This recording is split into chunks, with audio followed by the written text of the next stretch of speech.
Often, when new legislation comes in, there is what they call grandfathering, where people who may have certain expectations as of that date uh, get the old rules applied to them as they move through to the new system. Now, in terms of the Aged Care Act, came in 12th of September 2024, there were these grandfathering provisions put in. And what I'd like to talk about in this short clip is just how they work, because it's very confusing on top of an already confusing system. If you go to the My Aged Care fee estimator for residential aged care, you'll be asked a series of questions at the beginning. Is it your first entry into permanent residential aged care? Yes. And then, were you either receiving a home care package or approved and waiting for a home care package on the 12th of September 2024? So it's introduced into the questioning. There is a section there on why are we asking this. And if you click through to the aged care costs and grandparenting pages and the no worse off principle, I think the outline of how it works is a bit vague. Okay, so there's a no worse off principle will apply if you're receiving a home care package as of that date. But actually how it works out is harder to understand. I have found further on in the website, in the Improving Australia's Aged Care System, there is a section about fairness and a section about the no worse off principle.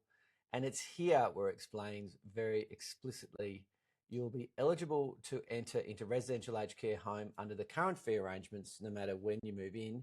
However, if you move in after the 1st of November 2025, you'll be subject to the new accommodation payment arrangements. And that's what I'm going to talk about right now, exactly how that works. So if we go back to that statement that the grandfathering for residential aged care and this no worse off principle, it's for new residents entering after the 1st of November 2025. That's new residents into residential aged care who might have had a home care package back on the day that the legislation was announced in September 2024, or who were eligible for a home care package and weren't using it. So we're getting into some quite specific terminology here. So mum or dad might have been eligible for a package. You haven't taken it up, but they were eligible as at that date, and then therefore they're included in these no worse off principles. Let's look at the residential aged care costs before November the 1st this year. So we had residents have to deal with a lump sum, most of them, if they're assessed to do so. We have the means tested care fee, which has been in place for more than a decade. Extra services fees and basic daily fees. So this is the pre-November 1 setup. And then the new regime has some variations on this. So in terms of the lump sum, it's still the same. However, there's a 2% per annum retention on the lump sum handed over, up to 10% over 5 years.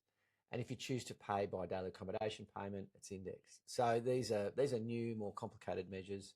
With respect to the means tested care fee, it's now a daily means tested amount. So, I mean, how about that? Means tested care fee, daily means tested amount, which now is broken down into two components. There's a non-clinical care contribution and hotelling contribution. And the non-clinical care contribution caps work in a different way to the old means tested care fee caps. Once again, this is only relevant to you if you're captured in these rules. Extra services fees have been changed into what's called a higher everyday living fee. Similar proposition, but more flexibility for the consumer around how they choose to pay these fees. And the basic daily fee is just rolling in exactly the same. So reasonably, you'd expect that after November the 1st, 2025, new people going into residential aged care are subject to the new pricing regime. And prior to that, people were subject to the old pricing regime, but those people are grandfathered on. So if you went into aged care on the 30th of October, this is your cost structure and this is what will prevail as long as you are in residential aged care.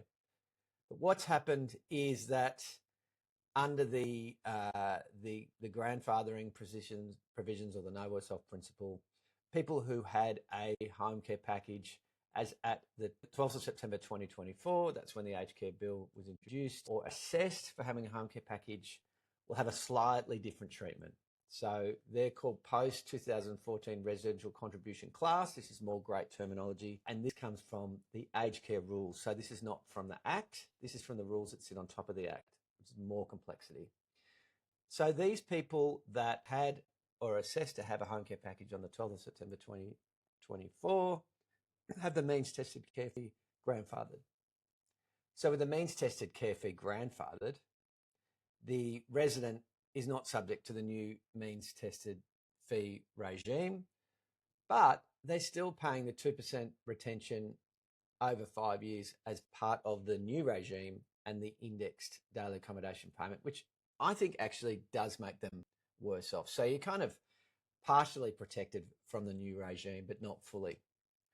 Now, of course, the other thing that comes into play is that actually the new rules might suit you better than the old rules in terms of the means tested care fee. It's in a very, very small amount of cases, normally for people who have high defined benefit income streams. But it's another optimization that you need to look at to consider, are you better off under the new regime or the previous regime, which you're entitled to for having a home care package as at that date? And then you have to formally ask to be put onto the new regime. So for people who are doing admissions to people into residential aged care, and I'm speaking to more and more of them that are facing a lot of complexity, there's three pricing regimes at the moment. There's people who are on the immediately pre-November 1, 2025 structure. There's people that have come in post-November 1 that didn't have a home care package in September 2024.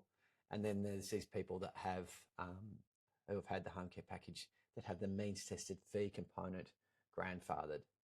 So it's all up question of if mum or dad had a home care package or are eligible for a home care package on the 12th of September 2024, there's another line of optimization in the prices that needs to be considered. And you're looking at the means tested amount versus the means tested care fee. And that is what aged care financial advisors are doing for our clients. I'm starting to see more and more people who are placing someone in residential aged care. 12th of September 2024 is not that long ago. You'd reasonably expect a whole cohort of people to have had home care packages prior to going to residential aged care. So there's that extra layer of analysis that needs to come in when looking at the best way to navigate their cost for residential aged care. So if you need help doing that, please give me a call. If you're working in admissions in an aged care home, you guys have got a hell of a lot of complexity in trying to articulate how the system works for people moving into residential aged care, and we've got the materials help there.